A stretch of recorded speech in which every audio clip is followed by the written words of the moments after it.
Hello, my name is George Best, and I am just starting my series on traumatic brain injury. I'm going to be sharing my experiences, my healing journey, everything I've learned, things that have set me back, things that work for me, things that don't work.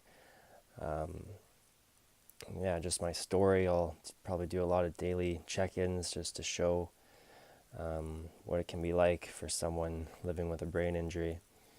I did want to give a big shout out to Jeff Kleiman for inspiring me to make these videos. I had been thinking about it for a very long time, but just never got around to it just because I was healing and was just very overwhelmed. And even making this one, it's taken me a few tries just to get it all out. So big thank you to Jeff, and wish you all the best in your healing process, buddy.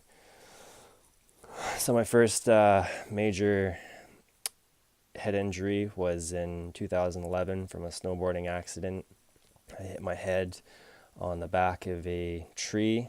I was going off a lip, and which was actually a cliff, wasn't wearing a helmet, and smoked the left side of my head on the tree. Was unconscious for around 40 to 50 minutes, and eventually got off the mountain. My friend found me, and I got up and he drove me home. Didn't go to the hospital, but I didn't have too many major symptoms right away, other than feeling dazed, a little confused, sensitive to some light, but mostly just pain in where I had hit my head. And then about 3 weeks later, I was playing hockey, and I was a goalie and got a slap shot to the head that I didn't see coming. The foam in my mask was really worn down, so there wasn't a lot of protection, and I fell down and hit the ice. And that was when a lot of my symptoms started to set in. I lost my memory, my long-term memory, for a few weeks to a few months. It kind of came back sporadically. Some people I remembered right away. Some people it took a few hours, a few days, a few weeks. But the other symptoms were the migraines, the sensitive to light, sensitive to noise, nausea, just being in a fog. And well, if you have a brain injury, I'm sure you know the symptoms, and I'll go over those more in depth later. But that was my second major concussion, and was off work for about 4 or 5 months, and stopped playing hockey. And my doctors gave me a CT and an MRI scan, and of course those don't pick up traumatic brain injuries. So they said everything looks good. Here's some medication for all the pain, and that was it. So I was off work, and things did progress over time, and I went back to work, and went back to playing hockey. And I was working in a wood shop, and it was very loud, very bright, and a lot of chemicals, and wasn't helping me at all. I had some good days, but more bad days. And I went back to playing hockey, which was a mistake. And I think it was my second game. Got another puck to the head after buying a $1,000 concussion-proof helmet, and I think my head was just sensitive at that point. And so that was my third concussion, well, major concussion. And that cycle kind of repeated 3 more times, where things would get better. I would go back to work, go back to playing hockey, another concussion, off work, off playing hockey, things would get a little bit better, go back to playing hockey. And after the 6th concussion from playing hockey, I knew that was it, and it was very difficult for me to give that up, because hockey is one of the few things in life that I've been very passionate about, and I didn't have a future in it, but it was something that I loved, and giving that up was very tough. And to this day, I still have dreams and just visions of myself playing, and just being with the boys. But yeah, so after giving that up, I was off work again, and then I went back to the wood shop, and things did progress a little bit, but I was still having a lot more bad days than good days, and I was really pushing myself like this whole time, just because people weren't saying, "Oh, like it's been some time, like you should be better now." And the girl I was seeing at the time said that I was just doing this for attention, and that really stung. But yeah, where was I?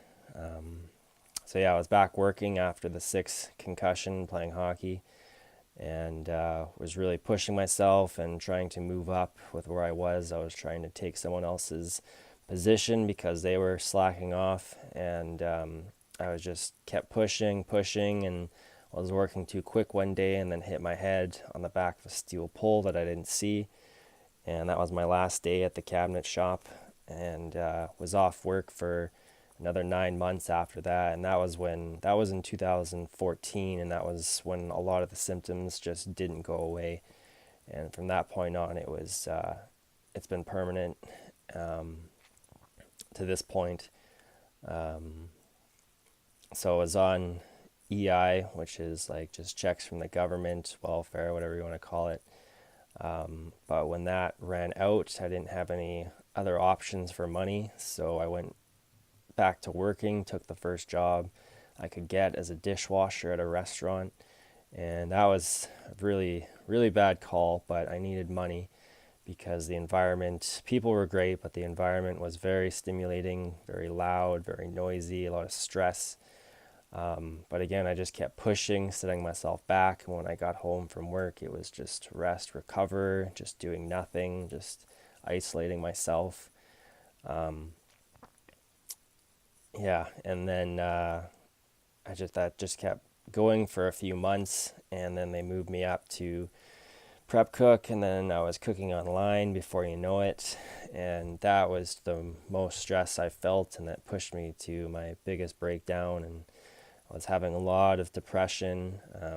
I've had depression, anxiety, and mood swings pretty much my whole life, and I've had a lot of history of self-harm and suicidal thoughts and feelings, and a few attempts along this way that I'll talk about in another video. So I went and saw my doctor, and he said you should go to the psychiatric unit and just get an assessment. And so I went there, and before I know it, I was in the psych ward for about, I think it was a week and a half, 2 weeks, and that was one of the worst experiences of my life. Again, the lighting in there is just super bright, and they just gave me prescription medications, even though I didn't want to take all of them, but they said I didn't have a choice. I have to take their medication. I have to stick with their whatever it is they do there, and it really set me back. And I lied my way out of there. I said I was feeling better when I wasn't, because I just wanted to go home because it was such a bad experience, and everything they had just felt like a test. And yeah, so when I got out, I was again off work, and I went back to the restaurant because I was seeing this new girl, and it was just a bad relationship there, and she was just like, "Oh, you just gotta just push through it, like, like you're fine, like this is nothing, this is just all in your head." And so yeah, very toxic relationship, and I went back to working, and it was just too much, and I'm like, I can't do this. So I left, and then she broke my heart, and then I knew I was on the verge of either killing myself or going back to the psych ward, or yeah, so I needed something, and I checked out a yoga class at the start of, that was all in like 2015, end of 2015. And in 2016, I went to a yoga class and found a really inspiring teacher, and she said you should take the teacher training. So I started teacher training by the end of the month, And that was a lot of work, and it was very difficult for me to focus on the material, to study, to remember things, and I had to take the test 3 times to pass, but I did it. And the yoga helped, but it was over time I learned I could only do like the gentle yoga, like restorative, yin, and meditation. And I had been meditating throughout, but I'll talk about that in another video. I just want to talk about like my story and what brought me to where I am today. So yeah, after I got my certification from teaching yoga in 2016, I was teaching at that studio for about 2.5 years, and it was tough. It was very overwhelming to do a class. Like it felt good, and I felt good about myself, but at the same time, I was still healing, and it felt like I was just lying to everyone that was coming to my classes, because here I am telling them how to work through their stuff when I'm on the edge still. And yeah, it was hard, but I learned a lot, and yeah. So that brings us to 2017, and yeah, eventually I needed to make more money, and I had moved with my parents to a rental, and then they were moving elsewhere, so I stayed in the rental, and I needed to make more money, so I went back to working customer service at a health food store, which I thought was the best case scenario for me, teaching yoga, working at a health food store.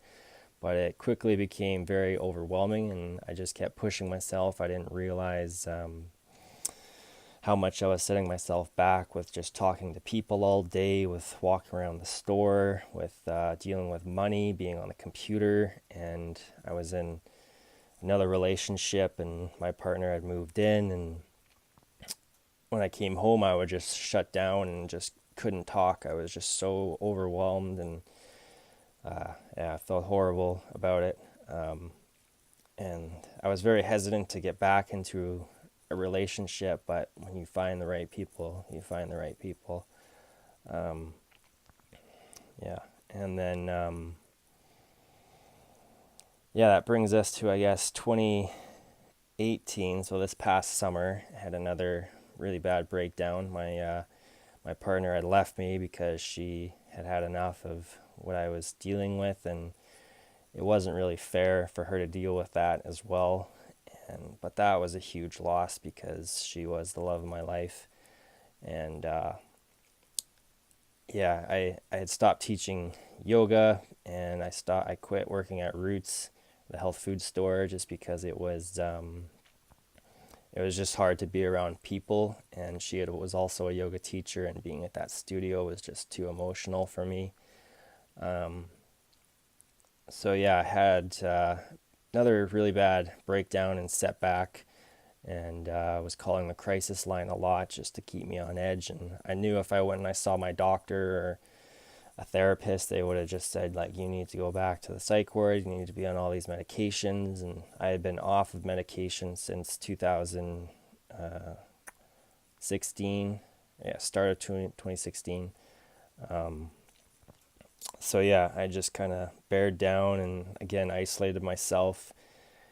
But my rent went up, all my living costs went up, because my partner had moved out and I needed a job. So I went, or the guy who trained me in the wood shop has his own shop now. So he called me up and said he needed a finisher. So I've been working there for the past 3 months, and it's been really tough. It's been more stimulating than I thought, and I've been pushing myself every day. I've had to take a lot of days off just because I can't go into work, and he's been really good. He's been one of the few people who have been really understanding, so that's been nice. But at the same time, it's affected my paychecks, and financially things are very tight. But yeah, I'm just trying to find what's working for me. And yeah, so I wanted to keep these videos as short as I can, but we're already at 15 minutes here. So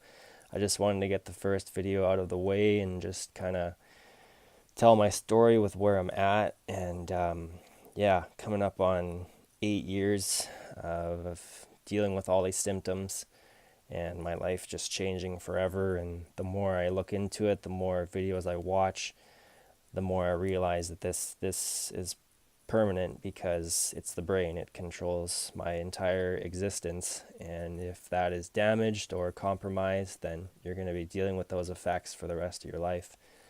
And like, yeah, I could make some improvements, I could heal things down and bring some symptoms down, but the sensitivity of my head will always be there. And I can't drive. I've minimalized all my risks. I walk. I don't take the bus anymore because that's too stimulating. All the stop and go. I'm afraid to ride a bike. I'm afraid to rollerblade. I'm afraid to do anything that would put my head at risk. And I've had a few times where I'll hit my head on a cupboard or something, and like the pain is just so severe, and it sets me back. And like any little bump, any movement of shaking my head too much, anything, just brings on more symptoms.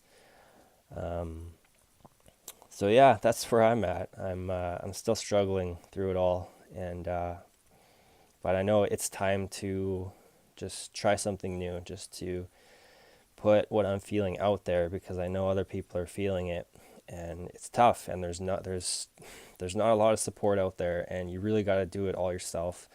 And some people, friends and family, can support you and be there, but I'm finding there's not a whole lot of guidance because they can't be there for you all the time. You got to do it yourself, and it's just tough to do it yourself when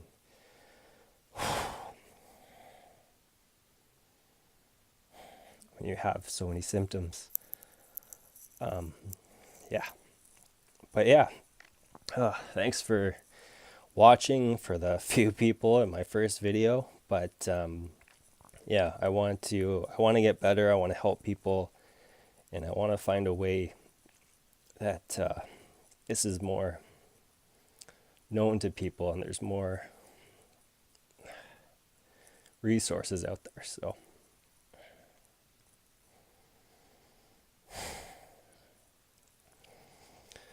all right, I'm gonna end this up. So thanks for tuning in, and hopefully see you soon. Stay strong, stay healed, and talk later.